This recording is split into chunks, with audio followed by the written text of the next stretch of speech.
আসসালামু আলাইকুম প্রিয় দর্শক, মৎস্য ও প্রাণী সম্পদ তথ্য দপ্তর আঞ্চলিক অফিস ঢাকার পক্ষ থেকে আপনাদের সবাইকে স্বাগত। আজকে আমরা আবার একটি নতুন এপিসোড নিয়ে আপনাদের মাঝে চলে এলাম। আজ আমরা এসেছি বসিলা গার্ডেন সিটি 40 ফিট এলাকায়। আমরা এসেছি রহমান ক্যাটল ফার্ম নামক খামারে। আমি মোহাম্মদ শাহরিয়ার হোসেন, কৃষি তথ্য কেন্দ্র সংগঠক, আপনাদের সাথে আছি। চলুন ভিতরে কর্তৃপক্ষের সাথে কথা বলে আসি। দর্শক, আমরা ভিতরে এসে খামার পরিচালনার এক ভাইকে পেয়ে গেলাম। চলুন আমরা ভাইয়ের সাথে কথা বলে আসি। আসসালামু আলাইকুম ভাই। ভাই, আপনার নাম? নিয়ামউদ্দিন। ভাই, আপনি এখানে কি পদে আছেন? বা এখানকার ম্যানেজার। কতদিন থেকে এখানে আছেন? আমি এখানে নতুনই জয়েন করছি, এরকম ছিলাম। তো আমাদেরকে একটু খামারটা ঘুরে দেখাতে পারবেন তো? Thank you. যেহেতু শীতের দিন, এই কারণে আমরা যাতে আমাদের গরুগুলা সেফ থাকে, ভালো থাকে, আপনাদের ভিতরের থেকে কিন্তু বাইরে থেকে কিন্তু ভিতরের আবহাওয়াটা কিন্তু গরম, যাতে ঠান্ডা বাতাসটা না ঢুকে, এই কারণে কিন্তু আমাদের মানে চারদিক দিয়ে পর্দার ব্যবস্থা করা আছে, যাতে আমাদের গরুগুলো একটু আরামে থাকতে পারে।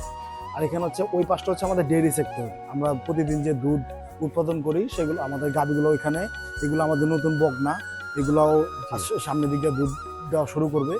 আর এইখানে হচ্ছে আমাদের সার সেক্টরটা। এখানে আমাদের এগুলো সব মাংস উৎপাদনকারী, কোরবানির জন্য বিক্রির জন্য আর কি প্রস্তুত করা হচ্ছে। তো ইমাম ভাই, আপনি যেহেতু এখানে নতুন, আপনার খামার সম্পর্কে ধারণা কতটুকু জানি না, তারপরেও জিজ্ঞাসা করতেছি যে এই খামার কতদিন থেকে আছে আসলে? এই খামার চলতেছে 7 বছর আজকে রানিং।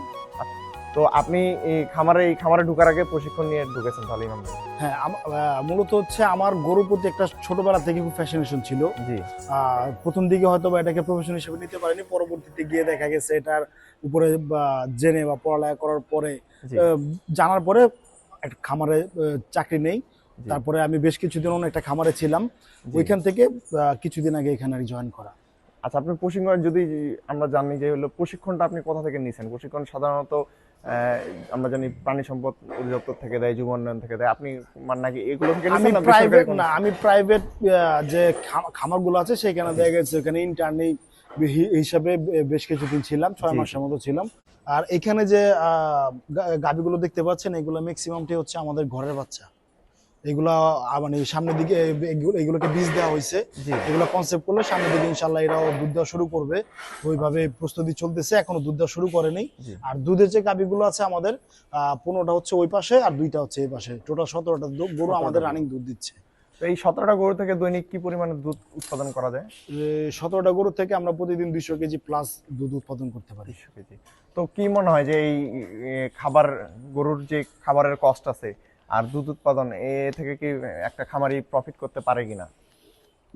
প্রফিট করতে পারবে যদি ওয়েল ম্যানেজমেন্ট থাকে, যদি খামারটা প্রপার ভাবে পরিচালনা করতে পারে এবং আয় বুঝে যদি ব্যয় করতে পারে, তাহলে এখান থেকে প্রফিট করাটা সম্ভব।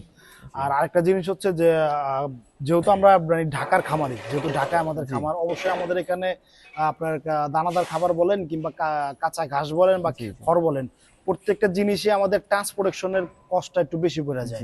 যার কারণে দেখা গেছে অনেক সময় আমরা ওই ষাঁড় গরু পালনের ক্ষেত্রে, গাভীরটা তো ধরেন গাভীর দুধ বিক্রি করে চলে যাচ্ছে, কিন্তু পাশাপাশি আমরা যে ষাঁড় গরু গুলো পালতেছি, এই ষাঁড় গরুর ক্ষেত্রে কিন্তু আমরা কিছু ক্রাইসিসে ভুগি।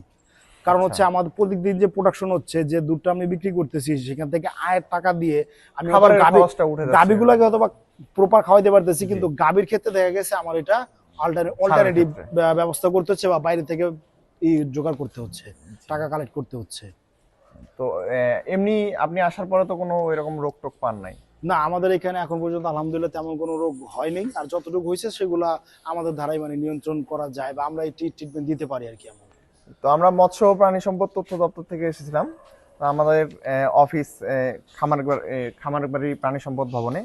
তো আমাদের কিছু লিফলেট আছে, কিভাবে গরুর খাদ্য তৈরি করবেন, তারপর গরুর রোগ বালাই সম্পর্কিত, অন্যান্য হাঁস পালন থেকে শুরু করে মুরগি পালন, অনেক লিফলেটই আছে। তো এগুলো আমাদের পক্ষ থেকে আপনাকে দিলাম। জি, ধন্যবাদ। আর তরুণ খামারিদের যারা নতুন আসতে চাচ্ছে, তাদের উদ্দেশ্যে আপনি ছোট করে আপনার অভিজ্ঞতা থেকে সংক্ষেপে কিছু বলতেন। আমার নিজস্ব মতামত হচ্ছে কোনো তরুণ খামারে যদি খামার করতে চায় বা তার যদি গরুর প্রতি খুব মানে ইন্টারেস্ট থাকে আর এবং অনেকেই এখন দেখা যাচ্ছে যে মানে কৃষি কাজের প্রতি অনেক নতুন জেনারেশন যারা মানে ইয়ং যারা আছে আমাদের মতো বয়সের সবাই মানে কৃষি কাজের দিকে অনেক আগ্রহ দেখাচ্ছে। গরু পালনের ক্ষেত্রে সর্বপ্রথম বলবো যে গাভী দিয়ে শুরু করার জন্য, কারণ হচ্ছে শুরুর দিকেই ষাঁড় গরু দিয়ে শুরু করলে দেখা গেছে হয়তো ওর খাওয়ার কষ্ট যোগাতে যোগাতে একটা সময় যে মানুষ হতাশ হয়ে যায় যে আমি তো এটা থেকে কোনো বেনিফিট পাচ্ছি না, লম্বা সময় একটা আমার খরচে হচ্ছে, এটা কিন্তু ইচ্ছারা বিক্রি করলে তেমন একটা প্রফিট পাওয়া যায় না। তো নতুন খামারে যেই থাকুক আমি বলবো যে প্রথমে গাভী দিয়ে শুরু করার জন্য, এবং খুব বড় পরিসরে না, ছোট পরিসরে 2টা কিংবা 3টা গাভী দিয়ে শুরু করবে, সেখান থেকে ওটা পরিচালনা করবে, অভিজ্ঞতা অর্জন করবে। তার পাশাপাশি সে যদি ওই খরচা দিয়ে ষাঁড় গরু লালন পালন করতে পারে দেন সে এটাকে বড়ভাবে চিন্তা করবে। আদারওয়াইজ শুরুতেই যদি বড় করে প্রজেক্ট নেয় বা আমাদের দিকে যদি শুরুতেই চিন্তা করে আমি 200-250 গরু পালবো, সেক্ষেত্রে কিন্তু বছর শেষে হতাশ হবে এবং সেই খামারটা বন্ধ হয়ে যাবে। অবশ্যই পুরোপুরি প্রশিক্ষণ নিয়ে, যেহেতু আপনারা এখানে আছেন সাহায্য করার জন্য, আপনাদের সাথে কথা বলে আপনাদের সাথে সেটাই না জানলে কিন্তু কোনো কিছুই করা যায় না। অবশ্যই যে কোনো কিছু প্রশিক্ষণ নেওয়ার আগে প্রয়োজন, অন্তত বেসিক ধারণাটা হলেও নেওয়া দরকার যে কোনো ব্যবসার ক্ষেত্রে, যে কোনো কাজের ক্ষেত্রেই।